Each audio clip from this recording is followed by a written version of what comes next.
Hey guys, it's Evan with M&K Exotic. It is late October 2025 and today's video is a big behind the scenes on my children's pythons project. So this is going to be a pretty open source video about how I produce children's pythons. I've kind of expanded this project over the years, created some systems around it, and I'm just going to show you guys how I do it.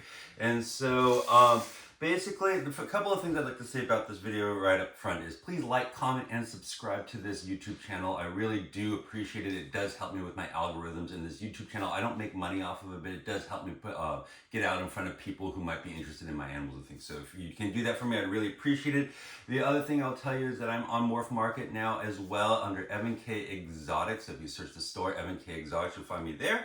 And the last thing I will tell you guys is that you guys should be checking in a lot into those places because I'm putting out some things that are really cool and I'm trying to get some things out before the winter shipping window. So I'm being pretty motivated by that. And if you go right now, Sunday, October 26th, I have some things closing on auction that might be attractive to you guys, so go check it out. But beyond that, I'll tell you that this video is about the breeding of my children's pythons, which is very different than starting children's pythons babies, because starting babies is actually a whole other challenge that I want to put aside. And I just like to make the point that just because you can breed something doesn't mean you're out of the woods with children's pythons. The real trick is getting them started. They're harder to get started, the babies, than it is to actually breed your children's pythons. So I'll just tell you guys that. And to that end, if you're going to do this the first time, I wouldn't do more than 1 or 2 pairs at a time because you might get overwhelmed by the frustration and the amount of work and time and just getting processes together. I'm putting together 5 pairs of children's pythons this year.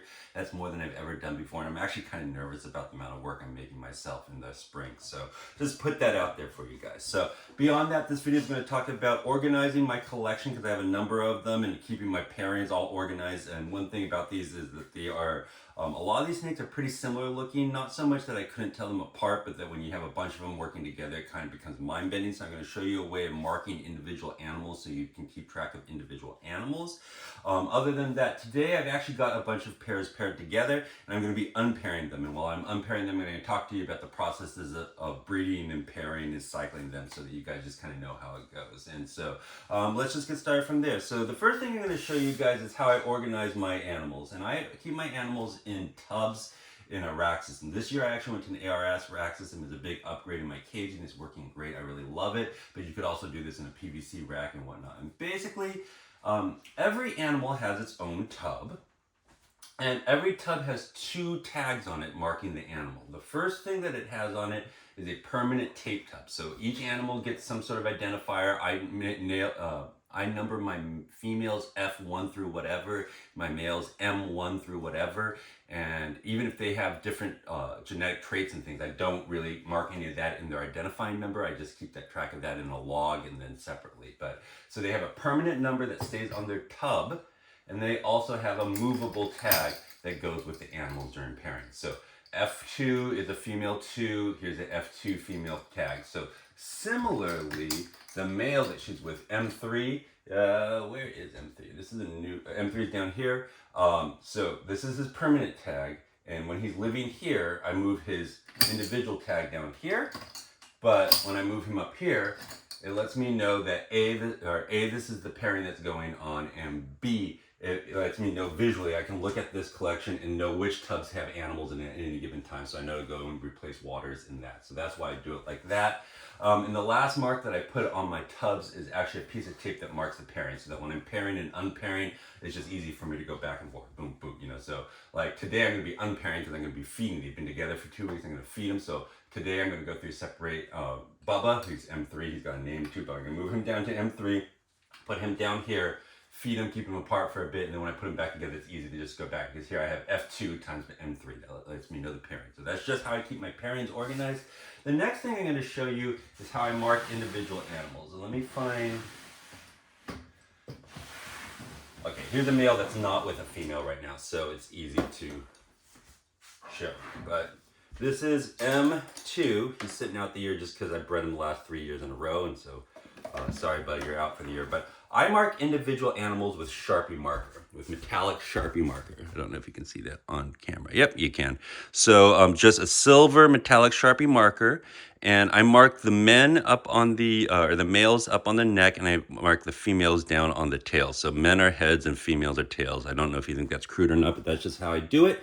And then that lets me know that when I put them together, which one's the male and which one's the female. I mark them both because sometimes they go into shed, and if they shed, one of them sheds and you'll have one of them marked, you're like, dang it. But the way I do this is I just pull the water bowls when they're not together. You don't want to do it when they're together because they'll run over each other and smear it.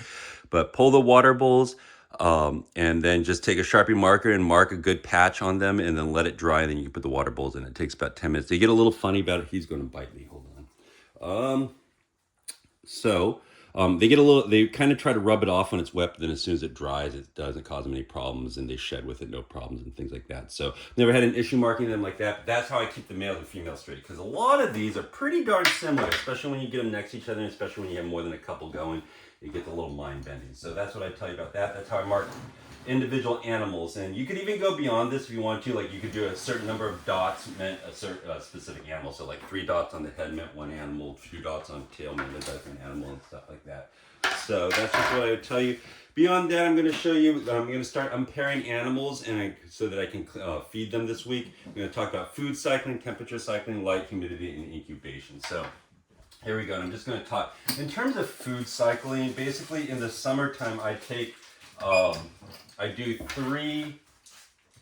about 3 months of feeding them weekly larger meals. So in the summertime, they have this is actually a good example of a female that is starting to look like she is building eggs. I'm just gonna take, you see how she's coiled in there? She's the one that's marked on the tail. But that's just a sign of early in the season that it's a positive sign, as I'll tell you. So like when they're marked like that. But what the heck was I talking about? Oh, feeding. Feeding for about 3 months in the summertime, I feed them a large meal weekly. So in the summertime, they end up getting a meal about weekly. And then after those 3 warmest months of the year, I go back down to a slightly smaller meal about every 2 weeks. So they get a total of about 35 meals in their over the course of a year. I think if you look in the complete children's pythons, it says they can sustain life and breeding processes on like 25 meals. So I do a little bit heavier than that. I think it just keeps them in better condition, especially because I breed them back-to-back years. But that's just something I will tell you that I do, is I feed them heavily once a week, larger meal for about 3 months in the hottest part of the year, and then I go back down to every other week, and I do that slightly smaller. So like from like larges and extra large mice for the biggest females, I go down to like mediums and larges. So you just kind of step down in size. Beyond that, I will tell you that with temperatures and light and humidity in terms of cycling these guys, I think that ambient conditions are as important, or at least as important to me and for me in my process, as the things that you do with the thermostats and the things you do in your cages. So to that end, just naturally where I live, I get very humid summers and I get very dry winters. So there's a lot of ambient cycling naturally like that. And then also because I live so far north, I get a very long day length in the summertime. So something about 16 hours, and it goes down to something below 8 hours in the dead of winter. So I get a lot of ambient humidity and light cycling, if that makes sense. And I also get a pretty big temperature swing inside my room. Let me find, where's M6? M6 is over here. And so like in the summertime, my prevailing temperatures in this room are probably closer to about 78 to 82 the whole year, the whole summer through. And then in the winter time, my prevailing temperatures in here go between like 68 and 72. So they get quite a bit of temperature cycling just through the ambient conditions. And then on top of that, they get quite a bit, they get a temperature swing on their thermostats. So my temperatures on my thermostats that control the heat tape. So the temperature at the heat tape is swings between 88 and 92 throughout the year.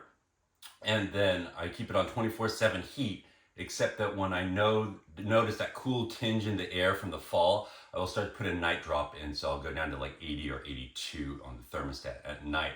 And that's the temperature on the heat tape. So the temperature in the cage is probably about 2 degrees colder. But so for about 6 to 8 weeks, I will be putting in that night drop. So I put in that night drop recently when I started pairing these animals, and I will take them out of that night drop around Thanksgiving or Christmas time, somewhere in that period. Once I start to see that the females are really building egg follicles, I'll keep the heat on 24/7 again, just to make sure they have a nice source of rich heat to help them develop eggs. So I hope that makes sense to you guys. And then beyond that, I will just tell you guys that incubation in the past, I've done maternal incubation and I've had really good success with it, and I've had some disappointing outcomes with it. And I think it's somewhat individual female specific, and I think it's somewhat clutch specific. But what I've noticed is that I've had really good outcomes when the females will completely beehive around the egg, so on the top and the bottom.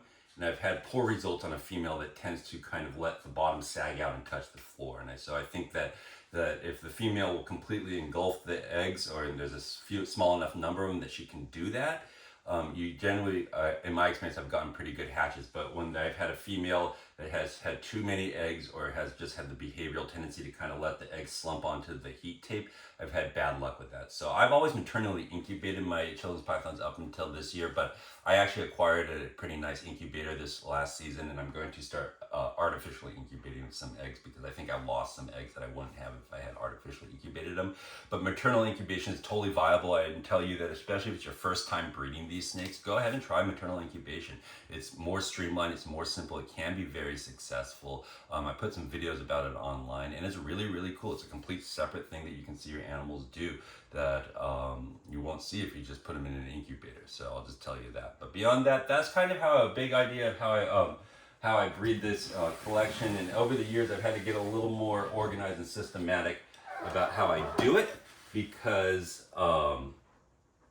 she's going back now. But because I've gotten more pairs, I've got some genetic traits and that I need to keep organizing. So that's just kind of a big overview of how I've been doing it lately. And I hope that that makes sense to you. If you wanted to start a project like this, I think that that might be a good place for you to start and kind of get some ideas. Look at, oh, she's so pretty. Look at this one. This is Het Black Eye. One of the prettier individual animals I have. Let's see. But the black eye gene, people always say, oh, well, it makes a black eye. And that's true. But the other thing, too, is it tends to enhance the look of the animal as well. They just tend to be really pretty animals. But that's me just having a little bit of a squirrel brain. But there you go. So I've unpaired my animals at this point, and I'm going to be going through, and I'm going to be cleaning them today, and then I'm going to be feeding them tomorrow, like keeping them apart for a week, and then putting them back together again. So that's just kind of the state of the union with my children's pythons project, and I thought you might be interested in a big overview of how I do it. Take care. Bye-bye.